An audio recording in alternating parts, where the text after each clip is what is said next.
I remember the exact moment I realized I was no longer a daughter to my mother, but a walking, breathing ATM. It wasn't when she stopped saying, "Thank you" for the groceries. It wasn't even when she started borrowing my jewelry to give to her friends. It was the Tuesday afternoon I came home early with a promotion and a bouquet of flowers to celebrate, only to find her sitting in the living room with my brother, Marcus, and his wife, Elena. They didn't see me. I stood in the hallway, clutching my flowers, hearing my mother's voice, a voice usually sharp and demanding with me, sounding like honey. "Don't worry, Marcus," she whispered, patting his hand. "We'll get rid of the dead weight soon. This house is far too big for Chloe anyway. Once she's out, we can finally live the life your father intended for us." I looked down at the flowers in my hand. The roses were a deep blood red. I didn't cry. Instead, I felt a cold, metallic click inside my chest. The girl who wanted her mother's love died in that hallway. The woman who was going to take everything back was born. My name is Chloe. For 3 years, I have been the sole pillar of my family. After my father passed away, the world fell apart. Or at least, that's the narrative my mother, Lydia, pushed. My older brother, Marcus, 10 years my senior, and always the golden boy, did what he does best. He vanished. He got married to Elena, a woman who treated budgeting like a contagious disease, and moved 3 states away. He didn't even stay for the full funeral service. Business calls, Chloe. You understand, right? I was 23. I stayed. I took a high-stress job in corporate finance. I paid for the funeral. I paid off the lingering debts. When Lydia decided she was too traumatized to keep her job at the library, I stepped up. I moved us into a luxury 3-bedroom apartment closer to the city so she wouldn't feel isolated. Every month, $3,000 went toward the rent and utilities. Another $1,500 went into her personal account for sundries. I cooked. I cleaned. I listened to her complain about the lack of gratitude in today's youth while I scrubbed the grout in the bathroom. "Chloe, is the salmon organic?" she'd ask, peering over her reading glasses. "The doctor says my constitution is delicate." "Yes, Mom. It's organic." "And did you pay the cable bill?" "I couldn't access my shows this morning." "It's the least you could do, considering I spent 20 hours in labor with you." The labor card. She played it like an ace of spades. Whenever I showed a hint of exhaustion or mentioned that I'd like to save for my own place, she'd bring up her stretch marks, her sacrificed youth, and how my father would be turning in his grave to see me being so selfish. So I stayed. I became a ghost in my own home, working 60-hour weeks to fund a lifestyle I didn't even get to enjoy. The atmosphere changed 3 months ago. Marcus and Elena suddenly started calling. Not to check on me, of course, but to talk to Mommy. Then, they showed up. Unannounced. I walked in to find Marcus sitting in my favorite armchair, the one I bought with my first bonus, sipping a beer. Elena was going through the kitchen cabinets like she was conducting a health inspection. "Oh, Chloe. You're back," Marcus said, not even looking up from his phone. "Place looks a bit dusty. You should really keep up with the housework better. It's not good for Mom's lungs." I dropped my laptop bag. "Marcus? What are you doing here?" "We're family, Chloe," Elena chimed in, tossing a bag of my expensive artisanal coffee into the trash because it was past its peak. "We don't need an invitation to visit our own mother." "This is my apartment, Elena," I said, my voice tight. Lydia walked out of her bedroom, wearing a new silk robe I didn't recognize. "Don't be so territorial, Chloe. It's unbecoming." Marcus has been telling me all about their struggles. They've been so stressed. Unlike you, they don't have a high-paying job to fall back on. That was the lie Marcus told. He was between ventures. In reality, he'd been fired for gross negligence and had blown through his savings on a lease for a car he couldn't afford. But to Lydia, he was the king returning to his throne. For the next 2 weeks, my life became a nightmare. They lived in the guest room, but their presence was everywhere. Elena would demand I pick up her dry cleaning on my way home. Marcus would eat the meal-prepped lunches I made for my work week. "You're so lucky, Chloe," Elena said one night, lounging on the sofa while I was loading the dishwasher. "No husband, no kids. You have no idea what real pressure feels like. That's why you're so rigid." You need to loosen up. Maybe get a makeover? You look like a tired librarian. My mother laughed. My own mother, who I had supported for 3 years, laughed at me with the woman who hadn't contributed a single cent to her existence. The breaking point came on a Friday. I had been working on a massive merger at the office. I was exhausted. When I got home, I found my suitcases sitting in the hallway, packed. Lydia, Marcus, and Elena were sitting at the dining table, eating a lavish steak dinner. A dinner I had paid for. "What is this?" I asked, my heart hammering against my ribs. Lydia wiped her mouth with a napkin. "Chloe, dear, we've had a family meeting. Marcus and Elena have decided to move in permanently to take care of me. And honestly, this apartment is getting crowded." "Take care of you?" I gasped.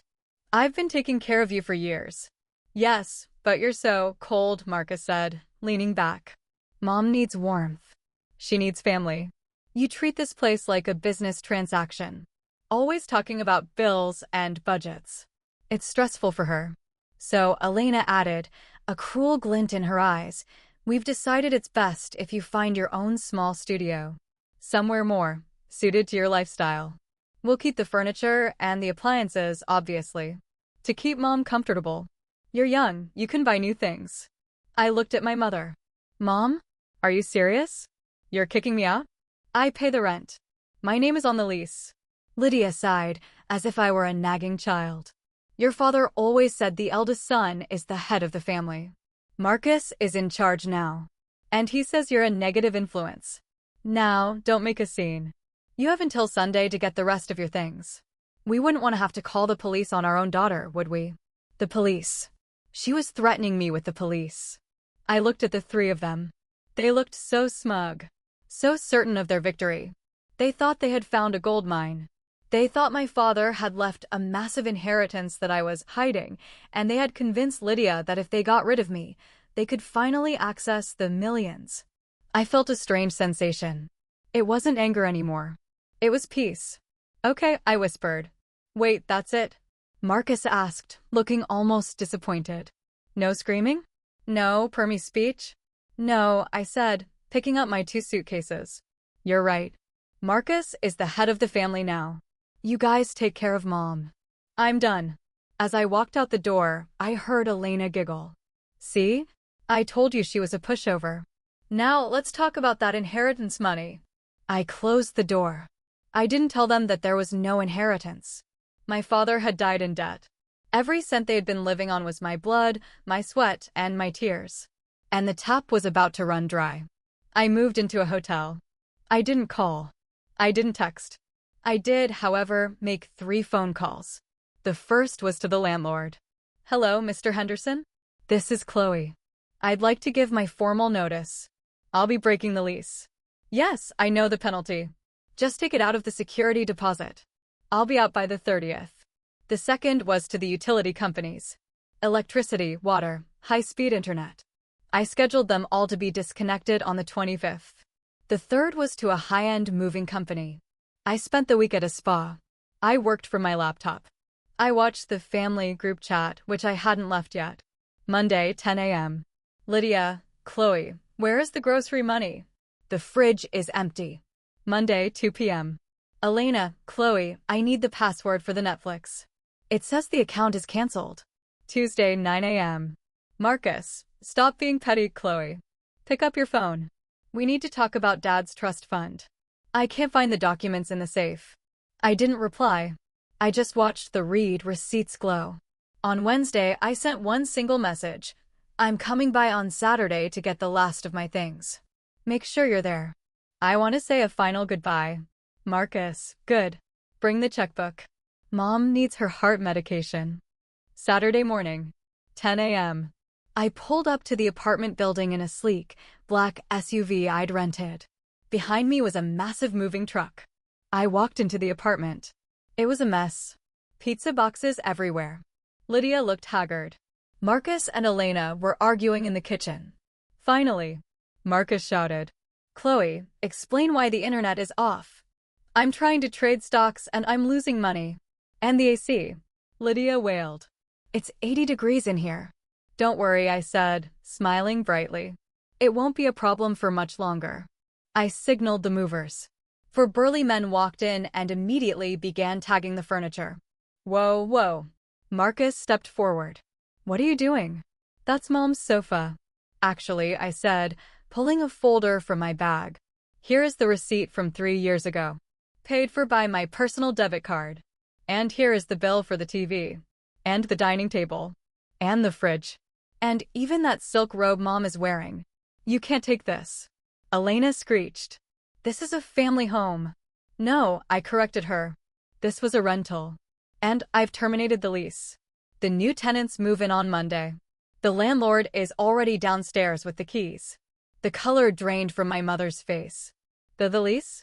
But Marcus said we were staying here. With what money, Mom? I asked, my voice calm and cold. Marcus, how much is in your bank account right now? Marcus stammered. That's private. We're waiting for the inheritance to clear. I started to laugh. I laughed so hard I had to lean against the wall. The inheritance? I looked at my mother. Mom, tell them. Tell them about the inheritance Dad left us. Lydia looked at the floor. There was no money, Marcus. Only the life insurance, and that barely covered the funeral. The silence that followed was heavy. I watched the realization hit Marcus and Elena like a freight train.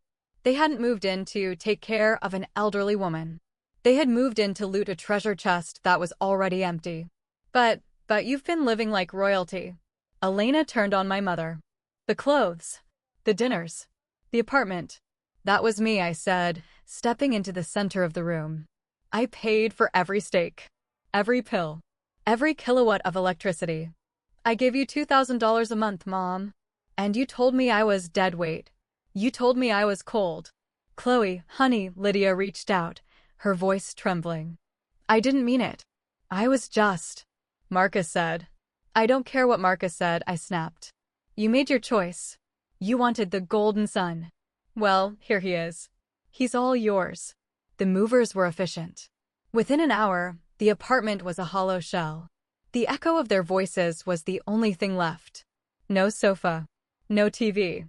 Just 3 people standing on a dusty hardwood floor. Wait. Marcus yelled as I headed for the door. You can't just leave us like this. We have no place to go. Elena quit her job. I don't have a cent. Sounds like a head of the family problem to me, I said, checking my watch. Oh, by the way, the water and lights go off at noon. You might want to pack your bags while you can still see. Chloe, I'm your mother. Lydia screamed. I paused at the door. I looked at her, the woman who had raised me, and the woman who had tried to throw me away the moment she thought she found a better deal. I know you are, I said. And for 3 years, I was your daughter. But today I'm just a negative influence who is moving on with her life. Goodbye, Mom. Good luck, Marcus. I hope Elena's warmth keeps you fed. I walked out and didn't look back. The fallout was spectacular. Because the lease was in my name and I had officially ended it, they were evicted by the landlord on Monday morning.